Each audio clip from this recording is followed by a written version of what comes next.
Hai, Assalamualaikum. Nama saya Dini Rahmawati. Saya dari kelas A program studi PGSD. Di video kali ini kita akan membahas mata kuliah Bahasa dan Sastra Indonesia di SD. Yang kita bahas di sini ada 3 modul. Modul 1 itu ada hakikat bahasa yang terdiri dari konsep bahasa, fungsi bahasa, dan masyarakat bahasa. Kegiatan belajar 1 ada konsep bahasa. Pengertian bahasa. Bahasa adalah sistem lambang bunyi yang arbitrernya dipergunakan oleh para anggota kelompok sosial untuk bekerja sama, berkomunikasi, mengidentifikasikan diri. Yang pertama, bahasa sebagai sebuah sistem. Artinya, bahasa adalah sejumlah unsur yang beraturan. Unsur-unsur bahasa itu diatur. Bahasa terbentuk oleh suatu aturan atau kaidah atau pola yang teratur dan berulang, baik dalam tata bunyi, tata bentuk, kata maupun tata kalimat. Apabila aturan atau kaidah ini dilanggar, maka komunikasi dapat terhambat. 2. Bahasa sebagai lambang. Bahasa sebagai lambang merupakan bunyi yang bersifat arbitrer. Lambang merupakan tanda yang dipergunakan oleh suatu kelompok sosial berdasarkan perjanjian dan untuk memahaminya harus dipelajari. Yang ketiga, ada bahasa itu adalah bunyi. Bunyi yang dihasilkan alat ucap manusia saja yang dapat digolongkan bahasa. Namun, tidak semua bunyi yang dihasilkan alat ucap manusia dapat disebut bahasa. Batuk, bersin, misalnya bukanlah bahasa. Hanya bunyi berupa ujaranlah yang disebut bahasa. Huruf-huruf adalah tuturan bunyi, sifatnya pun arbitrer atau mana suka. Yang keempat, bahasa bermakna. Bahasa adalah sistem lambang yang berwujud bunyi atau bunyi ujar. Lambang itu mengacu pada suatu pengertian, konsep, ide, atau gagasan, maka dapat disimpulkan bahwa bahasa ini memiliki makna. Yang kelima, bahasa itu konvensional. Konvensi adalah kesepakatan atau perjanjian. Bahasa bersifat konvensional, artinya penggunaan lambang bunyi untuk suatu konsep tertentu berdasarkan kesepakatan antar masyarakat pemakai bahasa. Bahasa itu produktif. Sebagai sistem dari unsur-unsur yang jumlahnya terbatas dapat dipakai secara tidak terbatas oleh pemakainya. Contoh, dari fonem N, A, K, I, kita dapat membentuk kata naik, kian, kina, atau ikan. Yang ketujuh, bahasa untuk mengidentifikasikan diri. Orang Melayu mengenal pepatah, bahasa menunjukkan bahasa. Bahasa merupakan ciri perbedaan yang paling menonjol di antara ciri budaya. Oleh karena dengan bahasa, setiap kelompok sosial merasa diri sebagai satu kesatuan yang berbeda dengan kelompok lain. Ciri bahasa manusia. Bahasa manusia memiliki 7 ciri. Yang pertama, bahasa manusia memiliki sistem terpisah namun saling terkait, baik pada tata bunyi, tata bahasa, maupun isyarat. Yang kedua, bahasa manusia memungkinkan terkomunikasinya hal-hal baru. Yang ketiga, manusia membedakan antar isi pesan yang dikomunikasikan dan label yang mewakili isi pesan. Yang keempat, dalam komunikasi manusia, bahasa lisan dapat dipertukarkan dengan makna yang didengar. Yang kelima, bahasa bukan dituturkan, melainkan dipelajari. Yang keenam, sesuatu yang diutarakan dalam merujuk ke masa lampau dan masa yang akan datang. Yang ketujuh, bahasa manusia dipelajari anak-anak dari orang dewasa dari generasi ke generasi. Kegiatan belajar 2 ada fungsi bahasa. Yang pertama, fungsi secara umum adalah sebagai alat komunikasi sosial. Yang kedua, fungsi khusus. Jacobson membagi fungsi bahasa atas 5 macam sebagai berikut. Yang pertama, fungsi emotif.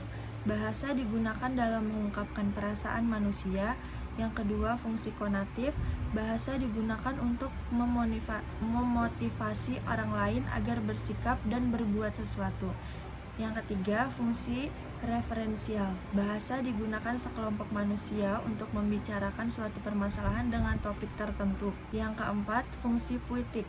Bahasa digunakan untuk menyampaikan suatu amanat atau pesan tertentu. Yang kelima, fungsi fatik. Bahasa digunakan manusia untuk saling menyapa sekedar untuk mengadakan kontak. Yang terakhir, fungsi metalingual. Bahasa digunakan untuk membicarakan masalah bahasa dengan bahasa tertentu. Yang ketiga, ada fungsi bahasa Indonesia. Bahasa Indonesia sebagai bahasa negara. Undang-Undang Dasar 1945 Bab 15 Pasal 36. Berfungsi menjadi bahasa resmi kenegaraan, bahasa pengantar dalam dunia pendidikan, alat perhubungan pada tingkat nasional untuk kepentingan perencanaan dan pelaksanaan pembangunan nasional serta kepentingan pemerintahan. Yang terakhir, alat pembangunan kebudayaan, ilmu pengetahuan, dan teknologi. Bahasa Indonesia sebagai bahasa nasional berfungsi menjadi lambang kebanggaan kebangsaan, lambang identitas nasional, alat yang memungkinkan penyatuan berbagai-bagai suku, bangsa dengan latar belakang sosial budaya dan bahasa masing-masing ke dalam kesatuan kebangsaan Indonesia, alat perhubungan antar daerah dan antar budaya. Kegiatan belajar ketiga ada masyarakat bahasa. Masyarakat bahasa adalah sekelompok orang yang merasa atau menganggap diri mereka memakai bahasa yang sama, membicarakan masalah bahasa dengan bahasa tertentu. Variasi bahasa adalah keanekaragaman bahasa yang disebabkan faktor tertentu. Variasi bahasa terwujud karena beberapa hal, yaitu faktor geografis, sosiologis, fungsi, gaya, atau cara berbahasa seseorang, serta faktor kebakuan bahasa dan budaya. Pendapat pertama merupakan hipotesis Sapir-Whorf yang menyatakan bahwa bahasa itu mempengaruhi cara berpikir dan bertindak anggota masyarakat penggunanya. Bahasa mempengaruhi cara bagaimana masyarakat menilai dunia sekelilingnya. Segala sesuatu yang dilakukan manusia merupakan pengaruh dari sifat-sifat bahasanya. Pendapat yang kedua, kebudayaan atau masyarakatlah yang mempengaruhi bahasa. Sebabnya adalah banyak contoh yang menunjukkan bahwa lingkungan dalam suatu masyarakat dicerminkan dalam bahasanya, terutama dalam leksikonnya. Sekarang kita lanjut modul 2. Modul 2 ada melafalkan dan menulis lambang bahasa yang benar. Kegiatan belajar 1 ada fonologi bahasa Indonesia. Fonem merupakan suatu bunyi bahasa yang terkecil yang mampu menunjukkan perbedaan makna. Proses pembentukan bunyi bahasa melibatkan 3 faktor, yaitu alat ucap, sumber tenaga, dan rongga pengubah getaran. Ada alat ucap memiliki peranan yang penting dalam menghasilkan bunyi ujaran, yaitu udara yang keluar dari paru-paru melalui pita suara. Artikulator yaitu alat ucap yang digerakkan atau digeser waktu menghasilkan bunyi ujaran, seperti ujung lidah, bibir atas, dan bibir bawah. Terus ada vokal. Seperti yang telah Anda ketahui, vokal adalah bunyi yang dihasilkan karena udara yang keluar dari paru-paru tidak mendapat hambatan. Berdasarkan proses menghasilkan vokal digolongkan atas beberapa tinjauan. Posisi bibir vokal bulat seperti O, U, dan A. Tinggi rendahnya lidah seperti I dan E. Maju mundurnya lidah seperti I dan U. Ada diftong, vokal berurutan yang bunyinya tidak dapat dipisahkan, danau, parau, lambai, derai. Vokal rangkap, 2 vokal berurutan yang masing-masing vokal terdapat dalam suku yang berbeda. Contohnya kue, kue, dan beo. Ada konsonan. Bunyi konsonan dihasilkan bila arus udara mendapat hambatan balik ke rongga mulut maupun di rongga hidung. Kita lanjut kegiatan belajar 2. Ada lambang tulis bunyi bahasa. Aksara adalah tulisan lambang dari ujaran. Tulisan berawal di Gua Altamira, Spanyol Utara. Hal yang berkembang menjadi tulisan atau piktogram. Orang-orang India, Amerika, dan orang Yukagir Siberia menggunakan tulisan piktogram. Tulisan piktogram menggunakan gambar benda yang dimaksudkan sebagai lambang benda yang dimaksud, seperti tulisan hieroglif Mesir yang pernah digunakan pada sekitar 4000 tahun sebelum Masehi yang disebut ideogram. Tahun 1901, pertama kali bahasa Indonesia memiliki keseragaman ejaan, yaitu diusulkan agar ejaan Indonesia lebih mendunia. Penyederhanaan ejaan terjadi pada tahun 1947. Ejaan tersebut dinamakan ejaan Suwandi atau ejaan Republik. Kongres Bahasa Indonesia diadakan pada tahun 1954 di Medan menghasilkan ejaan pembaruan tahun 1957. Tahun 1959 berdasarkan kerjasama Indonesia dengan Malaysia menghasilkan konsep ejaan bersama yang disebut dengan Melindo atau Melayu Indonesia. Tahun 1972 diresmikan penggunaan ejaan yang disempurnakan atau EYD. Lanjut, kegiatan belajar ketiga ada morfologi bahasa Indonesia. Ilmu yang mempelajari tentang bentuk kata dan proses pembentukannya disebut morfologi. Bentuk kata adalah bahasa Indonesia terdiri atas bentuk dasar atau kata dasar, kata berimbuhan, kata ulang, dan kata majemuk. Kata dasar adalah morfem dasar, contohnya malam, ini, tidak, merah, angkat, dan dua. Kata berimbuhan atau kata afiks terdiri atas awalan atau prefiks, sisipan atau infiks, dan akhiran atau sufiks. Fungsi imbuhan untuk membentuk jenis kata baru. Jenis kata ulang murni seperti anak-anak, kata ulang berubah seperti sayur mayur, kata ulang sebagian seperti tetangga, kata ulang berimbuhan seperti berjam-jam. Makna kata ulang banyak, semua, seluruh. Sampah-sampah ditimbun di penampungan sampah. Macam-macam. Kami menanam buah-buahan.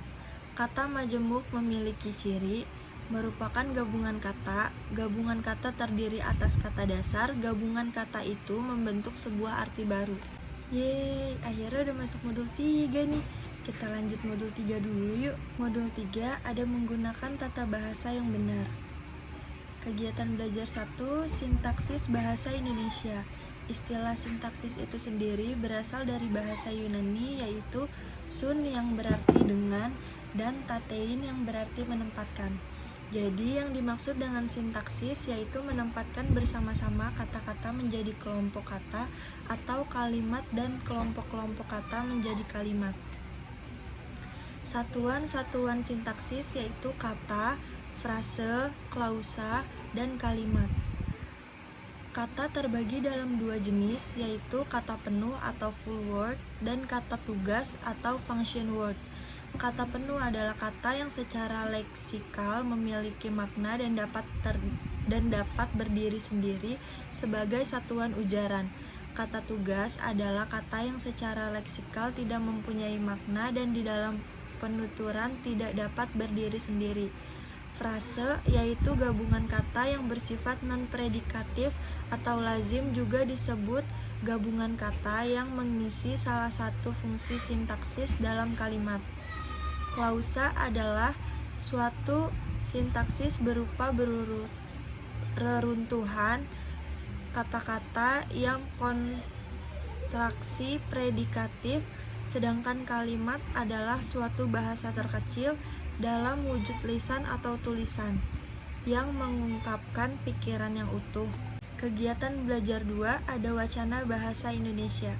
Wacana adalah susunan ujaran yang merupakan satuan bahasa terlengkap, tertinggi, saling berkaitan dengan koherensi dan kohesi, berkesinambungan, membentuk suatu kesatuan untuk tujuan komunikasi baik secara lisan maupun tulisan.